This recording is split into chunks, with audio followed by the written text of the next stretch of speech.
And now from Aidan Arnold's 1917 Herald archive collection, we have some stories. I think you might find some of these quite interesting.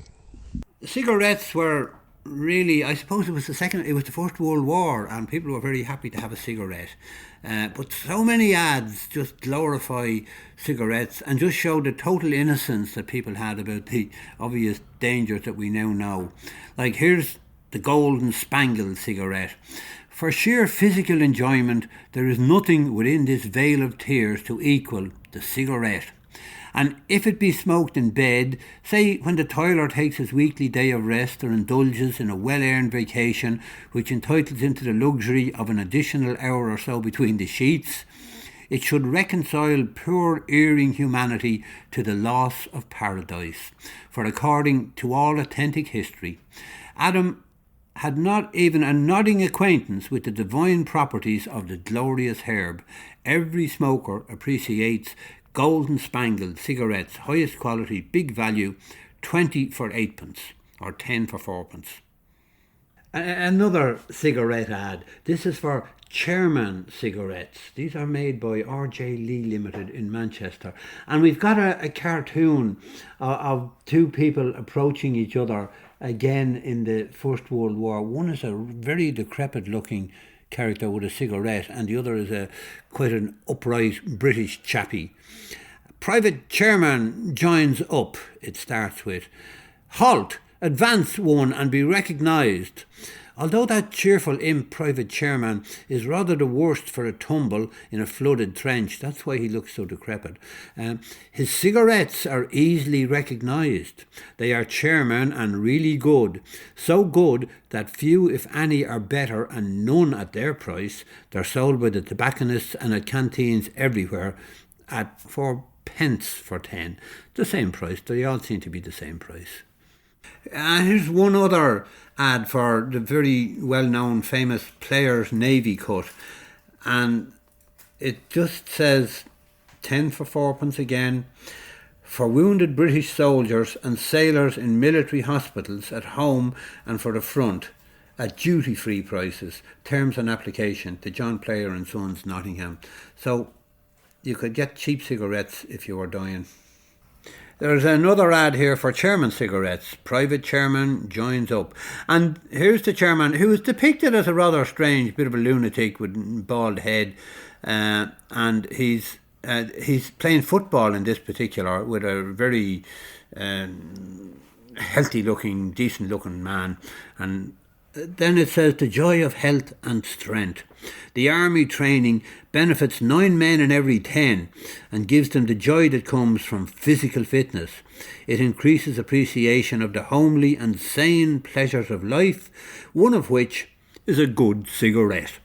Chairman, than which there is none other that gives greater satisfaction.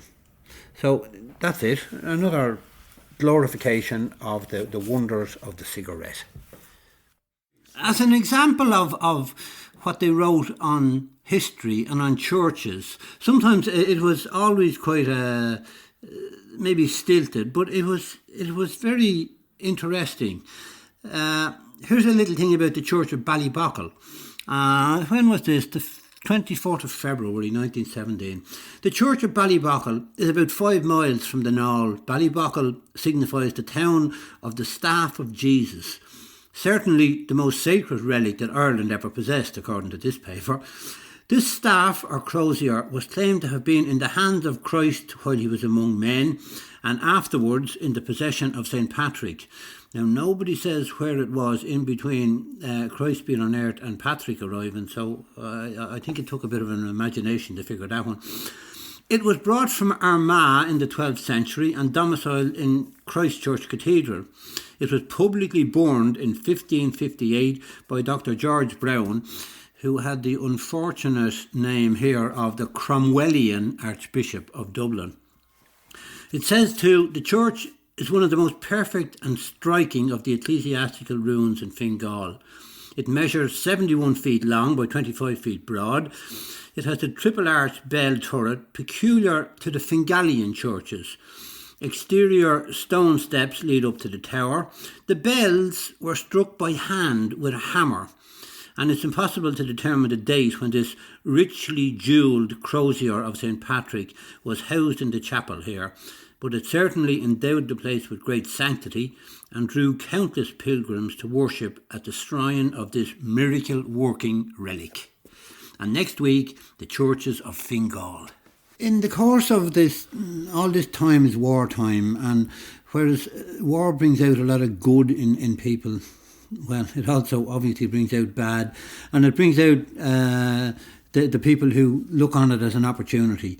And here's a letter which indicates that to the editor of the Evening Herald. The public owe a debt of gratitude towards you and your always willing attitude towards the cause of justice.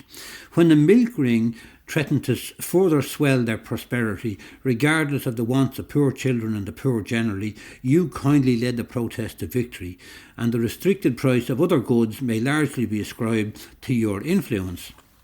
Therefore, I think you will not consider the present bun extortion less worthy of your attention. It seems that bakers and bun vendors have discovered that many people dislike the taste of the common war loaf, and subsequently have filled the shop windows with enormous supplies of buns and cakes, regardless of the weight or quality. Buns, which were always dear at a halfpenny, are one and all now a penny. And if I mistake not, they are even smaller than the former halfpenny ones. Now, sir, I understand that the authorities are looking after the weight, the price, the quality of the ordinary loaves. Is it not reasonable to ask, why are bun makers and vendors allowed to extort the public with impunity? So I hope you give this subject your kind assistance until another conspiracy is defeated. Yours faithfully, H.B. So there's people out there and they're getting slaughtered right, left and centre. But HB is going to protect us against the penny bun. So thank God we still have HBs left. Another element of the morality of the times, I suppose, was the birth of the idea of a board of film censors, because I see on the January the 11th, William Larkin was writing to the newspaper, and he was saying about, let me see, time out of number we see in the press how the magistrates in the country are taxing their brains as to what sentences they can give to boys for offences which they commit owing to the education given them by representation in lurid pictorial form of such crimes as burglary, highway robbery and anything calculated to have an unwholesome effect on impressionable minds. So that was what was taxing this particular gentleman's mind. And then he says, without being egotistical, which I think he is being, I think I can fairly claim to have done one man's share in the fight against suggestive and dangerous films. And having a more than passing knowledge of the need for an Irish board of film censors, it occurs to me that if a meeting of representative Irishmen were called together, a selection could be made and the names submitted for approval of those whose positions qualify them to accept that particular board. So, as I say, we're at the outset, in a way, of the whole idea of censorship. Throughout this particular newspaper, there is advertisements for the Grafton Picture House, and there's various films that don't sound like they were any great danger to the nation, but obviously there were people out there who were ready to protect us if anything was going to happen. And finally, let me say, just on Mr. Larkin's letter, he says, now that we know of the suppression by the powers that be of a film which was clean and really harmless, could we not appoint a power that will suppress immoral and suggestive films, which, of our coming manhood, continental indecencies are permitted to prevail? Practically no attempt is made to stop them, so they were getting worried about the continent and the dangers that we were facing from outside of Ireland. Newspaper of 1917 obviously is a snapshot not just in history, but it's in social history and in the way things changed. And you can see that there was a certain amount of people looking for censorship, people looking down on certain ways, maybe looking down on women as well, I think, to some extent. Here's a really nice little piece with the fascinating heading, Ways of Bad Women. And it says, before the KC today at King's Court, there was Miss, what her name was, it's not very important. She was up for supplying drink to a sailor, and also with selling drink and keeping drink for sale. The sergeant, according to this piece here, stated that on December the 1st, he and Constable 57F had the accused under observation in Lower Georgia Street between 10 and 11. She was in the company of a sailor. Nothing ever changes, does it? And he was off one of Her Majesty's ships, and the constable saw her give the sailor a bottle of stout. He spoke to her, and she denied having given drink to the sailor, who, she added, had asked her to carry the stout, if you wouldn't be minding. The sailor refused to say anything, and he dashed the bottle on the ground. So it had, the witness said, become a common habit for women of loose character, that was always a beautiful phrase, women of loose character to hawk around drink to sailors who were only allowed normally to be served between 4 and 7 in the day. The result was that licensed traders were condemned when sailors were under the influence of drink, and according to the prosecution, it was women like the defendant who were to blame.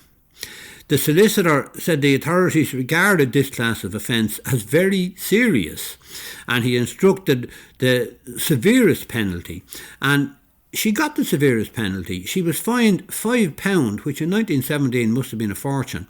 So she didn't make much money out of that little transaction with the sailor, unless maybe she had some extra transactions. You never can tell. Some of these newspapers were fascinating in you weren't quite sure sometimes whether you were reading a reported piece or whether somebody was having you on. Like if it was the 1st of April, you could understand it, but this is the 9th of January in 1917. And the heading is The End of a Giraffe, which only this week in Denmark there was the end of a giraffe that caused a furore. Anyway, The End of a Giraffe, evidence at the inquest. And this is the report. Charlie, the Cordoffian giraffe, has died at his residence in Regent's Park. For some days past, his keeper at the zoo told a London Starman Charlie has been off his clover. There was a wobbliness about his neck and a lack of vigour in his knees.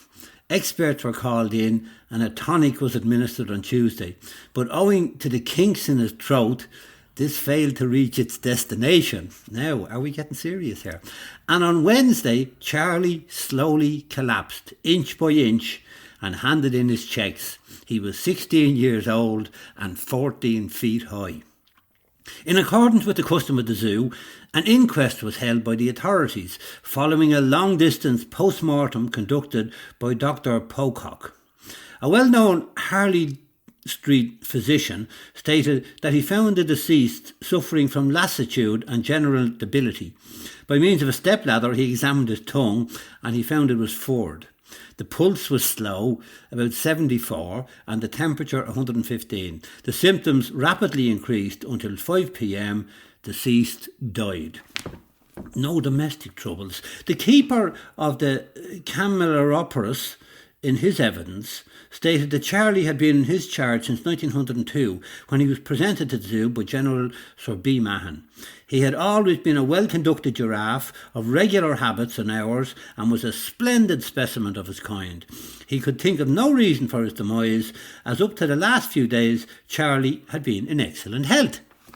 So far as he knew, there had been no unusual surfeit of buns, and Charlie had absolutely refused to have anything to do with standard bread. Whatever he had died from, he had undoubtedly got it in the neck. Susie, the widow of the deceased, now that's, I presume, the giraffe is the deceased. So Susie, the widow of the deceased, was next called. Speaking with considerable emotion, She referred to the defunct as an upright, model husband and a kind father. She could assign no reason for his death. The keeper, recalled, stated that Charlie's usual diet was hay and dried clover, which he selected himself.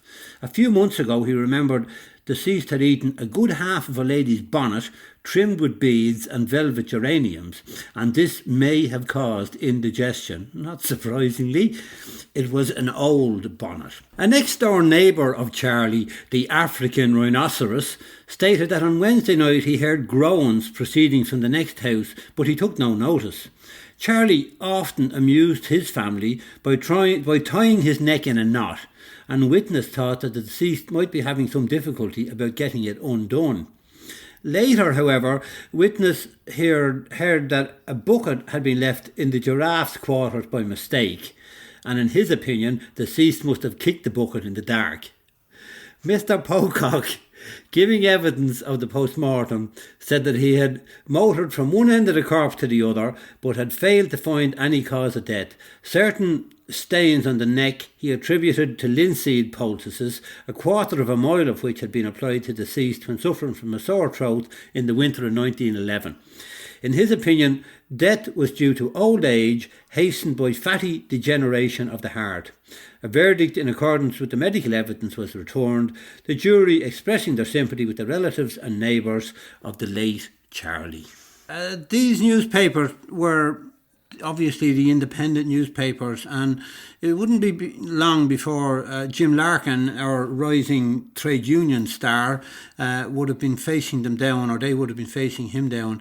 There's a fascinating little piece on the 5th of February, and the heading of it is "Met by a Secret Society in South America." In the columns of an English newspaper appear a long article which contains the confessions of a woman named Mrs. Smith, S-M-E-D-T, who declares that she is a member of a secret society organisation in America founded and working for the purpose of aiding Germany in the war. So this is obviously serious. Describing her experiences in Buenos Aires, she says, "On the morning of the 4th day, we journeyed down to the port of La Plata. A big, rugged man stood on an improvised platform nearby the wharfs. All around him surged a great mob of men of all colours and nationalities: Danes, Germans, Irishmen, Italians, Poles and Portuguese. They were listening to the big man, who stood bareheaded in the blazing sun, pouring forth torrents of words in fiery, unfinished sentences, roared at the pitch of a great, strong, hoarse voice. He was denouncing war, abusing as murderers the men who put their hands to any work that could help those who made war, calling them cowards, men who dared not fight but battened on blood money. As a sort of refrain in his eloquence, he interjected at frequent intervals, 'God damn the British Empire.' Presently, he was introduced to me as Jim Larkin." So that's their image of Jim Larkin on the 5th of February 1917. We have an image of Big Jim Larkin, as we call him, and he's standing on the balcony of the Gresham, I think, and his hands are out and he's roaring and he's demanding rights for workers. What we have here is the same image in a way. He's there, he's roaring, his voice is taking in everyone, but he's denouncing the British Empire and he's supporting the Germans. So it's a very different image of the one that has been passed down through history. It was actually very acceptable in these years to have coursing, because coursing was reported every week in the newspaper, the same way that nowadays we see the racing columns. And there was, on the 8th of January, here we have coursing ties at Balbriggan today. Lord Wimborne's nomination beaten. They had various races on. The Balbriggan Stakes was on, the Flemington Stakes was on, the Member Stakes and the Balscadden Stakes. And as a matter of interest, prizes for the Balbriggan Stakes for 23, all ages, at £3 each. The winner was going to get £35, the runner-up was going to get £10, and the third dog was going to get £6, and 3 other dogs were going to get £3 each, and there was 23 in the race. So coursing was quite a completely normal, accepted sport at the time. Ironically, exactly on the opposite, on the other page, there's a little bit, because there was always something called seen and heard, and this was the thought for the day. The new rules governing the practice of street collection make it clear that children, pet dogs, goats and such like are not considered proper agents for stimulating charity. So you couldn't actually bring your dog out and sit on the street and ask for charity, because that wasn't considered proper. But you could go to the coursing in Balbriggan and have a great day out. If you wanted to go for another day's out in coursing, you could go to Swords, because here on February the 2nd they're advertising coursing in Swords. And here you can enjoy the Newtown Stakes, the Balheary Stakes and the Sword Stakes. And again, the money is similar. The first dog £15, the second £6 and 2 dogs £2 each. Incidentally, immediately above this piece, there's an advertisement for trotting. And where do you think the trotting is carried on? Croke Park. There was trotting in Croke Park, and there was about, I would say at least 30 horses there which were listed off as being trotting in Croke Park.